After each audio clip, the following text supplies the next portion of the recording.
నిన్న మొన్న జరిగిన మన ఆంధ్రప్రదేశ్ పెట్టుబడుల దిశను మార్చేసే చారిత్రాత్మక వేదికగా విశాఖ సిఐఐ సమ్మిట్ జరగడం జరిగింది. విశాఖలో ఆంధ్రప్రదేశ్ను పెట్టుబడుల హబ్బుగా మార్చేందుకు సీఎం ముఖ్యమంత్రి చంద్రబాబు నాయుడు గారు, అదేవిధంగా నారా లోకేష్ బాబు గారు ఎంత వ్యూహాత్మకంగా శ్రమిస్తున్నారో దానికి నిరూపణగా సిఐఐ భాగస్వామ్య సదస్సు నిలిచింది విశాఖలో. ఈ సదస్సు ద్వారా పెట్టుబడులు యుగానికి పునాది పడటం మాత్రమే కాదు, ఆంధ్రప్రదేశ్ గ్లోబల్ దృష్టిని మళ్ళీ కేంద్రీకరించి పెట్టుబడులకు ఏపీని గమ్యస్థానంలో నిలపడం చంద్రబాబు మరోసారి తన ప్రావీణ్యాన్ని నిరూపించారు. ముఖ్యమంత్రి వర్యులు రాయలసీమ, కోస్తా, ఉత్తరాంధ్ర ఈ రాష్ట్రంలో 3 ప్రాంతాలకు సమానంగా పెట్టుబడులు వచ్చేలా మంత్రి లోకేష్ బాబు గారు ప్రత్యేకంగా కంపెనీలను గైడ్ చేశారు. ప్రతి రాష్ట్రంలోనూ ఈజీ ఆఫ్ డూయింగ్ బిజినెస్ అనుసరిస్తుంటే ఆంధ్రప్రదేశ్లో అందుకు భిన్నంగా స్పీడ్ ఆఫ్ డూయింగ్ బిజినెస్ను అనుసరిస్తుండడం రాష్ట్రానికి పరిశ్రమలు క్యూ కట్టాయి. ప్రతి రంగానికి స్పష్టమైన పాలసీలు రూపకల్పన చేసి సింగిల్ విండో సిస్టమ్ ద్వారా పెట్టుబడులకు అన్ని అనుమతులు వేగంగా ఇవ్వడం వంటివి పరిశ్రమలు ఆకర్షణ ప్రధాన కారణంగా నిలిచాయి. అదేవిధంగా మొత్తం 613 ఒప్పందాల ద్వారా 13,25,716 కోట్ల పెట్టుబడులు ఈ సదస్సులో రావడం జరిగింది. ఈ పెట్టుబడుల వలన 16,13,188 ఉపాధి ఉద్యోగాలు యువత కోసము రావడము రాష్ట్ర అభివృద్ధి పట్ల పెట్టుబడిదారులకు నమ్మకాన్ని ప్రత్యేక సాక్ష్యంగా ఉంది. లోకేష్ నాయకత్వం అభివృద్ధి మళ్ళీ ట్రాక్ వచ్చిందని నిరూపించినట్లు ఈ రాష్ట్ర ప్రజలకు, ఈ దేశ ప్రజలకు ఒక ఇదైంది. ఆంధ్రప్రదేశ్ పెట్టుబడులు హబ్బుగా మార్చేందుకు సీఎం చంద్రబాబు, మంత్రి లోకేష్ ఊహాత్మకంగా చేసిన కృషిని ఈ సదస్సు ప్రతిఫలంగా నిలిచింది. జగన్ రెడ్డి విధ్వంస విధానాలకు భయపడి రాష్ట్రం విడిచి వెళ్ళిపోయి రెన్యూ, హీరో, ఫ్యూచర్స్, ఏబిసి వంటి కంపెనీలు సైతం చంద్రబాబు అనుసరిస్తున్న విధానాలు, లోకేష్ అమలు చేస్తున్న స్పీడ్ ఆఫ్ డూయింగ్ బిజినెస్ ఆకర్షితులై తిరిగి రాష్ట్రాన్ని వాళ్ళు మరలా కూడా తిరిగి రావడం జరిగింది.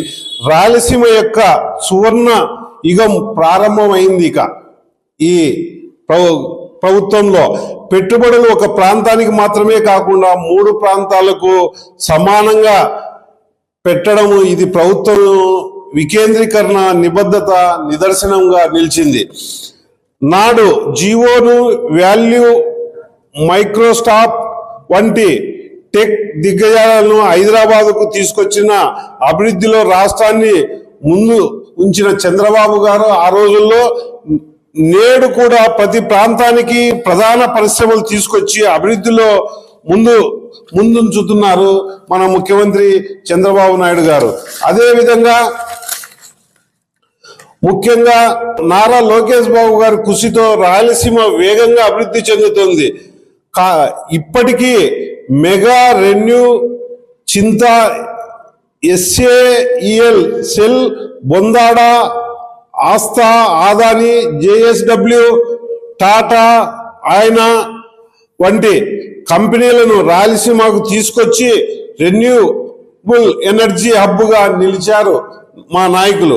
నేడు సిఐఐ సమ్మిట్ పవర్ సెక్టార్లో కుదుర్చుకున్న అధిక శాతం పెట్టుబడులు రాయలసీమకు రావడం, రాయలసీమ అభివృద్ధికి ముఖ్యమంత్రి ఎంత శ్రద్ధ పడుతున్నారో ఒకసారి ప్రజలు వీటన్నిటినీ గమనించాలి. ప్రత్యేకంగా రాయలసీమ పైన అన్ని 3 ప్రాంతాలపైన సమానంగా ఉంటూ రాయలసీమకు ఇంకా మంచి జరిగే విధంగా Anantapur ReNew Power Brent Future ACME Urja Serentica కర్నూలులో ఈజోల్ క్రియేటివ్ సెన్సార్ ఇంకి ఇండిచీఫ్ ఇండోసోల్ సేల్ సత్యసాయి జిల్లాకు హెచ్ఎఫ్సిఎల్ అదేవిధంగా ఎస్సికేఎల్ ఉంజరా తిరుపతి జిల్లాకు ఇమేకి డైకెన్ రుజు కడప జిల్లాకు చింతా ఎక్స్పెన్ జెన్ రిసోర్స్ వంటి ప్రఖ్యాత కంపెనీలు పెట్టుబడులు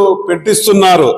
ఉమ్మడి కర్నూలు డోన్ హబ్ ఉమ్మడి అనంతపురం కడప కర్నూలు జిల్లాలకు రెన్యూ తిరుపతి జిల్లా మ్యానుఫ్యాక్చరింగ్ చిత్తూరు జిల్లా టెక్స్టైల్ హబ్గా నిలుస్తున్నాయి. రాయలసీమ కేంద్రంగా అఫ్రేల్ ఆటో కాంపోజిట్స్ ఏరోస్పేస్ రంగాలలో 1200 కోట్ల రైమాండ్ సంస్థ పెట్టుబడులు పెట్టడం భవిష్యత్తులో రాయలసీమకు స్పెరోసిస్ సిటీగా నిలచడం జరిగింది.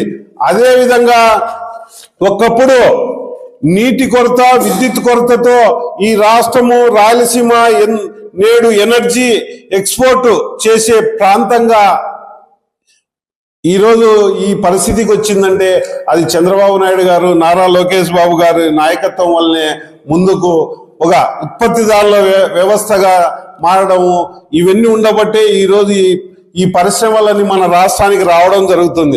రాయలసీమ పరిశ్రమలు స్థాపిస్తే సింగిల్ విండో ద్వారా ఏ సంస్థకైనా 21 రోజుల్లోనే పూర్తి అనుమతులు ఇవ్వడము అవసరమని రోడ్ కనెక్టివిటీ సబ్ స్టేషన్లు వాళ్ళ వసతులకు ఏమేమి ఆ కంపెనీలకు కావాలనో అవన్నీ 21 రోజుల్లోనే పూర్తి చేసే విధంగా ముఖ్యమంత్రి చంద్రబాబు నాయుడు గారు నారా లోకేష్ బాబు గారు చొరవ చూపించి ఈ రాష్ట్రాన్ని ఒక అభివృద్ధి పదంలో నడిపించే విధంగా గతంలో రాయలసీమ పెట్టుబడులు పెట్టడానికి వెనుకంజ వేసిన కంపెనీలు ఇప్పుడు ప్రభుత్వం ఇస్తున్న నమ్మకాన్ని చూసి తిరిగి ఆ కంపెనీలు కూడా పారదర్శకంగా చూసి ముందుకు వస్తున్నాయంటే ఒక్కసారి ప్రజలంతా కూడా దీన్ని హర్షించదగ్గ విషయము. ఎందుకంటే మన రాష్ట్రము ఇంత ముందుకు తీసుకోగలుగుతున్నారంటే అటు ముఖ్యమంత్రి గారు చంద్రబాబు నాయుడు గారు అయితే నారా లోకేష్ బాబు గారు అయితే ఈ రాష్ట్రాన్ని ముందంజలోకి తీసుకుపోతున్నారని తెలియజేసుకుంటూ ఇది